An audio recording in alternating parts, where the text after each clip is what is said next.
दुनिया को शांति और मानवता का संदेश देने वाले तथागत भगवान बुद्ध डॉक्टर बाबा साहेब अम्बेडकर जी और तमाम बहुजन समाज के महापुरुषों के चरणों में कोटि कोटि नमन करते हुए आदरणीय वामन मेश्राम जी और तमाम देश के कोने कोने से आए हुए डॉक्टर बाबा साहेब अम्बेडकर जी के क्रांतिकारी सिपाहियों को क्रांतिकारी जय भीम, जिन्होंने नमन उठाए। साथियों, आखिर ये भरोसा, ये विश्वास मोदी जी में और बीजेपी के नेताओं में कहां से आता है कि वो कहते हैं अब की बार 300 पार तो 300 पार आ जाती है, और इस बार कह रहे हैं अब की बार 400 पार। तो ये कहने का भरोसा उनमें आता कहां से है? ये कहने का भरोसा उनमें उस ईवीएम से आता है जिस ईवीएम को भारत इलेक्ट्रॉनिक्स लिमिटेड बनाती है, ECIL बनाती है, और उस कंपनी के 7 डायरेक्टर में से 4 डायरेक्टर बीजेपी के पदाधिकारी हैं।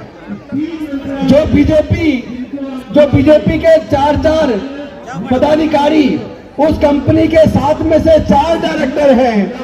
वो कंपनी ईवीएम बना रही है और ईवीएम के अंदर उन्होंने रियल टाइम क्लॉक लगा के रखा हुआ है। और ये जो 4 टेक्निकल एक्सपर्ट कमेटी के सदस्य हैं, जो IIT के प्रोफेसर हैं, वो लोग जो इस सॉफ्टवेयर को बनाते हैं, जो माइक्रो कंट्रोलर चिप जिसके अंदर ये सॉफ्टवेयर की सारी सिस्टम लगाया जाता है, उसी के अंदर प्रोग्रामिंग करते वक्त ये प्रोग्राम फिक्स कर दिया जाता है कि फलानी तारीख को फला टाइम से फला टाइम के बीच जितनी भी वोट पड़ेंगी उसका 60% वोट वो बीजेपी को चला जाएगा। तो फिर आप जितनी मर्जी वोट बीजेपी को हराने के लिए देते रहिए। अगर वो कह रहे हैं अब की बार 400 पार, तो आपकी वोट की चोरी करके वो 400 पार चला जाएगा। लेकिन इस बार भारत के लोग, डॉक्टर बाबा साहेब अम्बेडकर को मानने वाले लोग, डॉक्टर बाबा साहेब अम्बेडकर की कुर्बानी को बेकार नहीं जाने देंगे, क्योंकि ये वोट का अधिकार इतनी आसानी से नहीं मिला है। जब इस संविधान सभा के अंदर इस बात पे चर्चा शुरू हुई, अंग्रेज जाने वाले हैं, हमें अपनी सरकार चुननी है, वोट का अधिकार किसको मिलना चाहिए? तो संविधान सभा के ज्यादातर सदस्य वोट का अधिकार केवल ग्रेजुएट को, इनकम टैक्स पेई को और बड़े बड़े जमींदारों को देना चाहते थे। लेकिन डॉक्टर बाबा साहेब अम्बेडकर जी ने सोचा, इस मनुस्मृति की वजह से जो धार्मिक बंदिश थी, हमारे लोगों को पढ़ने का अधिकार नहीं था, तो हमारे लोग ग्रेजुएट नहीं बन पाए। हमारे लोगों को व्यापार करने का अधिकार नहीं था, तो हमारे लोग व्यापारी नहीं बन पाए, तो इनकम टैक्स पेई भी नहीं बन पाए। हमारे लोगों को संपत्ति का अधिकार नहीं था, तो हमारे लोग जमींदार भी नहीं बन पाए। इसका मतलब ये लोग भारत के दलित, पिछड़े, आदिवासी को और महिलाओं को ये वोट का अधिकार नहीं देना चाहते। लेकिन डॉक्टर बाबा साहेब अम्बेडकर संविधान सभा के सामने अड़ गए और इस बात को उन्होंने पूरे संविधान सभा को मानने के लिए मजबूर कर दिया कि भारत में रहने वाले सभी लोगों को, अमीर हो या गरीब हो, स्त्री हो या पुरुष हो, पढ़ा लिखा हो या अनपढ़ हो, सबको एक वोट का अधिकार मिलेगा। 1 वोट 1 वैल्यू, यानी आपका एक वोट होगा और सबकी वोट की कीमत बराबर होगी। लेकिन ये जो ईवीएम के माध्यम से हमारी वोट की चोरी हो रही है, इस तरीके से ये डॉक्टर बाबा साहेब अम्बेडकर की कुर्बानी को बेकार करना चाहते हैं। इतनी आसानी से हमारे पढ़ने के रास्ते इतनी आसानी से नहीं खुले हैं। ये जो नौकरी का रास्ता मिला, तरक्की का रास्ता खुला, ये इतनी आसानी से नहीं हुआ। इसको दिलाने के लिए डॉक्टर बाबा साहेब अम्बेडकर जी ने अपने 5 में से 4 बच्चे गंवा दिए, अपनी जवान पत्नी माता रमाबाई को गंवा दिया।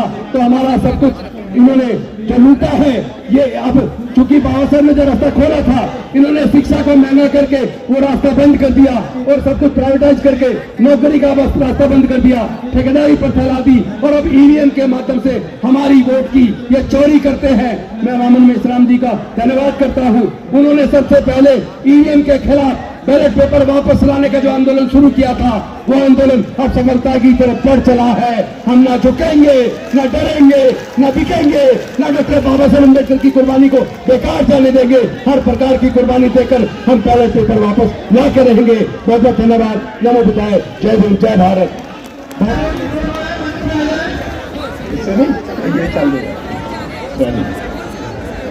बहुत बहुत शुक्रिया।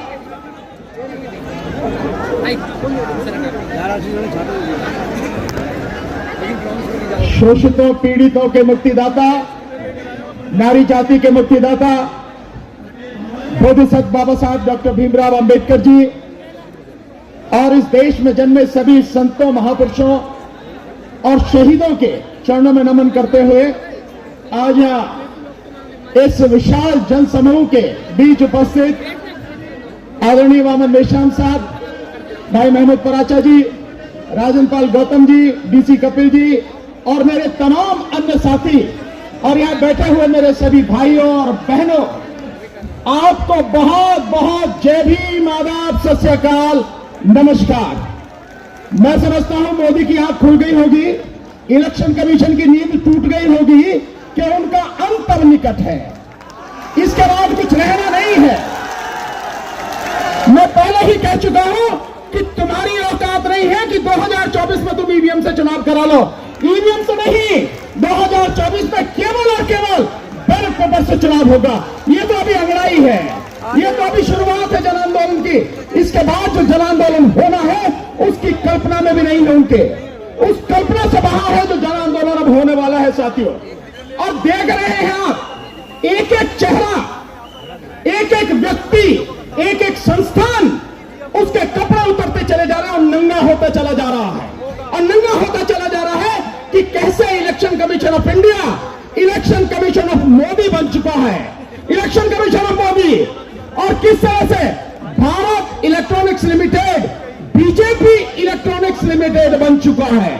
7 में से 4 डायरेक्टर बीजेपी के पदाधिकारी, और सब कुछ किस तरह से सॉफ्टवेयर डेवलप किया जाता है, किस तरह से उसमें सोर्स कोड डाला जाता है और किस तरह से जो चिप है उसके साथ में जोड़ा जाता है। अब कुछ पर्दा तो नहीं रहा, किसी के भी सामने कुछ बचा तो है नहीं। इस सब के बावजूद भी अगर उन्हें समझ में नहीं आता है कि इस ईवीएम को सम्मान के साथ बंद कर दे, नहीं तो इस बार 2024 में 2 काम होने हैं। 2 काम, मोदी जी सुन लो आप भी, और इलेक्शन कमीशन जो गुलामी कर रहा है मोदी जी की, जो तलवे चाट रहा है मोदी के, वो इलेक्शन जो डराता लोगों को, हमें आके डरा, हम बताएंगे तुझे कैसे डराता है, तेरी औकात हम बताएंगे क्या है तेरी औकात। वो इलेक्शन कमीशन इस बार 2 का अंत होगा, 2 का। नंबर 1 अंत होगा ईवीएम का, हमेशा के लिए अंत होगा इस बार, और इसके साथ ही मोदी सत्ता का भी इसी बार अंत होगा। बचना नहीं है कुछ भी साथियों। मैं सिर्फ एक बात कह के बंद करूंगा कि 25 तारीख को, 25 फरवरी को हम सारे के सारे लोग, इससे भी कहीं ज्यादा संख्या में इकट्ठे होंगे मंडी हाउस पर, और इस देश में जो इस सारी बीमारी की जड़ है, इस देश का प्रधानमंत्री, उसका घेराव करेंगे। अब तक बताएंगे उसकी औकात साथियों। बहुत बहुत शुक्रिया, मौसम ऐसा है और समय है। बहुत बहुत शुक्रिया, बहुत बहुत धन्यवाद सर। ईवीएम हटाओ, हाथ उठा के दोनों, ईवीएम हटाओ, ईवीएम हटाओ, ईवीएम हटाओ, ईवीएम हटाओ। अब मैं बोलूंगा ईवीएम हटाओ, बोलो लोकतंत्र हटाओ, बचाओ, ईवीएम हटाओ, ईवीएम हटाओ, ईवीएम हटाओ, संविधान बचाओ, ईवीएम हटाओ, ईवीएम हटाओ, ईवीएम हटाओ। बहुत बहुत शुक्रिया। जय भीम, आदाब, सत श्री अकाल, नमस्कार, धन्यवाद सर।